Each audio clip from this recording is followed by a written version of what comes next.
Enjoyment. It's really interesting. Human beings have a great desire to enjoy life. We all want to enjoy, but we have been taught to put off enjoyment now in order to achieve something later. So delayed gratification.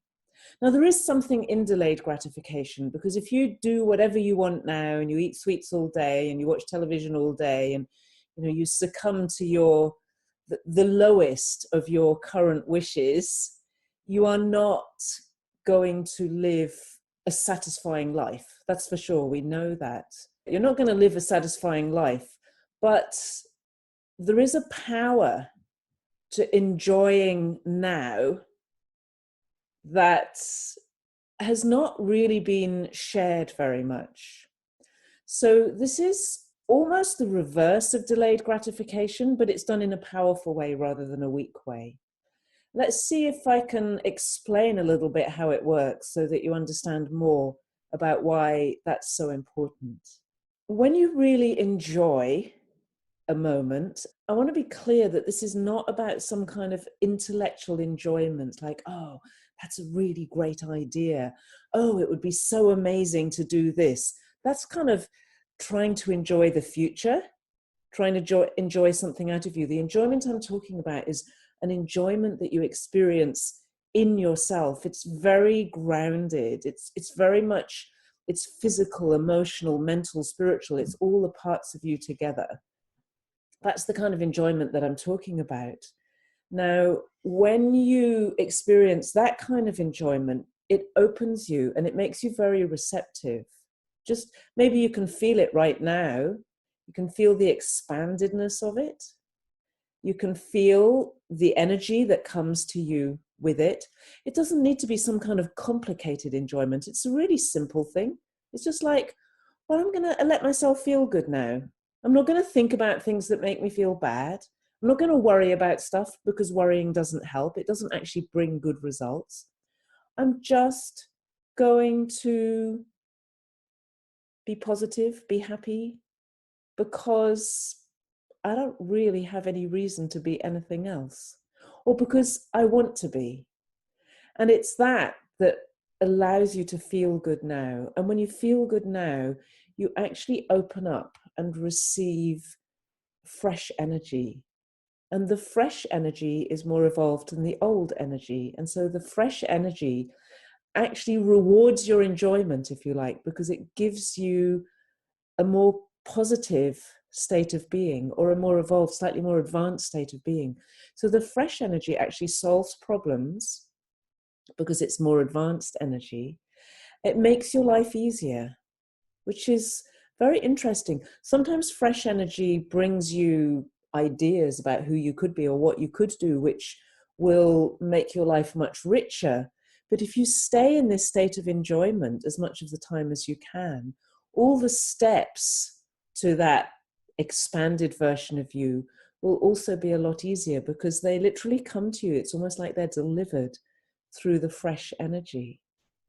So being in a state of enjoyment actually opens you up energetically, so that every single aspect of your life gets easier. And you can only really believe this if you actually try it out. So let's say you have a business meeting to go to, and perhaps it's a meeting you're not really looking forward to that much. But if you make a decision, okay, I'm going to really enjoy this meeting just because what's the point of going into a meeting that might be a bit of a difficult meeting, full of worry and fear and a feeling of inadequacy? If you're worried, you are literally putting out the energy that whatever you're worried about is going to happen. If you're afraid, you're putting out the energy that whatever you're afraid of is going to happen. And if you feel inadequate in some way, you put out the message, the energy that you're inadequate, and therefore you're not going to do very well in this meeting. What is the point of doing that? Now, you may not be able to shift completely the worry or the fear or the sense of inadequacy. Maybe the situation is quite challenging. Maybe you don't feel entirely up to it. But what I can say is that if you could give yourself permission to enjoy it anyway, Because whatever happens, you're going to go to this meeting, and whatever happens, it's going to go some way or other. But if you're more relaxed, if you enjoy it, you are more likely to attract a better outcome than if you're worried or afraid or very hooked into how inadequate you feel, or whatever the negative state is that you particularly are facing the meeting with. So through enjoyment, you create a sense of well-being with other people. So it makes other people feel happier. They relax. If they're more relaxed, they're likely to treat you better. And you are more receptive when you're enjoying. So you get more ideas, and you're much more likely to be able to manage whatever comes up.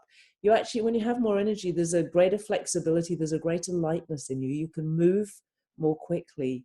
You can breathe, so to speak. And if necessary, you can buy yourself time. You know, one of the things in challenging meetings is that we often feel pressure. We've got to make a decision now. And sometimes all we need to do is to be able to have the presence of mind, to be able to get a little bit of time to reflect on the situation, not to be forced into a corner.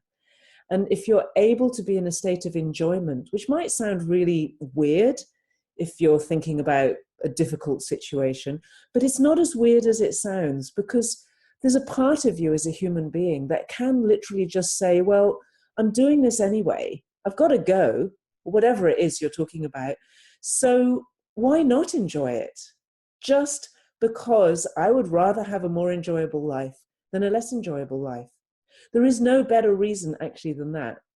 Because did you want to come to life to have a miserable time? No, you didn't. I don't think anybody did that.